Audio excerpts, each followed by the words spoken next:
Apa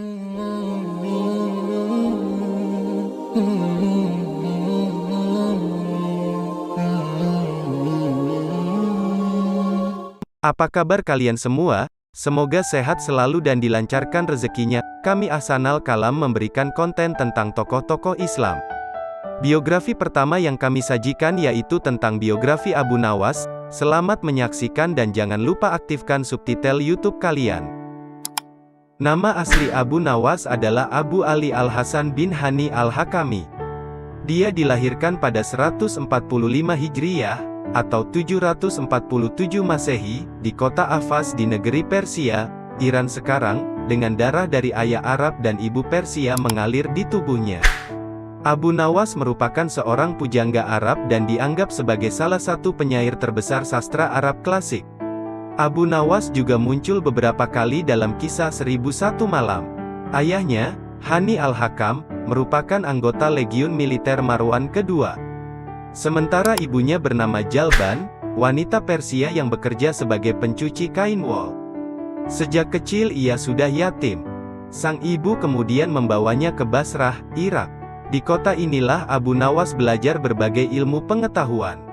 Masa mudanya penuh perilaku kontroversial yang membuat Abu Nawas tampil sebagai tokoh yang unik dalam khazanah sastra Arab Islam. Meski begitu, sajak-sajaknya juga syarat dengan nilai spiritual, di samping cita rasa kemanusiaan dan keadilan. Abu Nawas belajar sastra Arab kepada Abu Zaid Al-Ansari dan Abu Ubaidah. Ia juga belajar Al-Quran kepada Yakub Al-Hadrami. Sementara dalam ilmu hadis, ia belajar kepada Abu Walid bin Ziyad, Muktamir bin Sulaiman, Yahya bin Said Al-Katan, dan Azhar bin Sa'ad As-Saman. Pertemuannya dengan penyair dari Kufah, Walibah bin Habab Al-Asadi, telah memperhalus gaya bahasanya dan membawanya ke puncak kesusastraan Arab. Walibah sangat tertarik pada bakat Abu Nawas yang kemudian membawanya kembali ke Ahwas, lalu ke Kufah. Di Kufah bakat Abu Nawas digembleng. Ahmar menyuruh Abu Nawas berdiam di pedalaman, hidup bersama orang-orang Arab Baduy untuk memperdalam dan memperhalus bahasa Arab. Kemudian ia pindah ke Baghdad. Di pusat peradaban dinasti Abbasiyah inilah ia berkumpul dengan para penyair. Berkat kehebatannya menulis puisi, Abu Nawas dapat berkenalan dengan para bangsawan. Namun karena kedekatannya dengan para bangsawan inilah puisi-puisinya pada masa itu berubah, yakni cenderung memuja dan menjilat penguasa. Dalam Al-Wasit fil Adabil Arabi wa Tarihihi, Abu Nawas digambarkan sebagai penyair multivisi, penuh canda, berlidah tajam, penghayal ulung, dan tokoh terkemuka sastrawan angkatan baru. Namun sayang, karya-karya ilmiahnya justru jarang dikenal di dunia intelektual. Ia hanya dipandang sebagai orang yang suka bertingkah lucu dan tidak lazim. Kepandaiannya menulis puisi menarik perhatian Khalifah Harun al-Rasyid. Melalui musikus istana, Ishaq al-Wasuli, Abu Nawas dipanggil untuk menjadi penyair istana, Syairul Bilad. Sikapnya yang jenaka menjadikan perjalanan hidupnya benar-benar penuh warna. Kegemarannya bermain kata-kata dengan selera humor yang tinggi seakan menjadi legenda tersendiri dalam khazanah peradaban dunia. Kedekatannya dengan kekuasaan juga pernah menjerumuskannya ke dalam penjara. Pasalnya, suatu ketika Abu Nawas membaca puisi kafilah Bani Mudar yang dianggap menyinggung khalifah. Tentu saja khalifah murka, lantas memenjarakannya.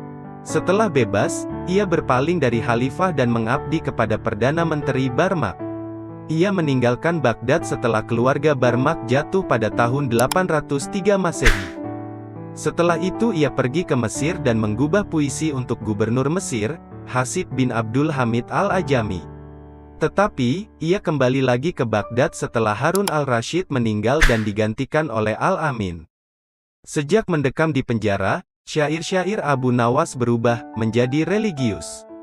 Jika sebelumnya ia sangat pongah dengan kehidupan duniawi yang penuh glamor dan hura-hura, kini ia lebih pasrah kepada kekuasaan Allah.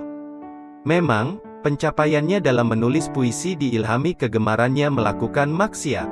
Tetapi, justru di jalan gelap itulah, Abu Nawas menemukan nilai-nilai ketuhanan. Sajak-sajak tobatnya bisa ditafsirkan sebagai jalan panjang menuju Tuhan. Meski dekat dengan Sultan Harun al-Rasyid, Abu Nawas tak selamanya hidup dalam kegemerlapan duniawi. Ia pernah hidup dalam kegelapan, tetapi yang justru membawa keberkahan tersendiri. Seorang sahabatnya, Abu Hifan bin Yusuf bin Dayah, memberi kesaksian, akhir hayat Abu Nawas sangat diwarnai dengan kegiatan ibadah.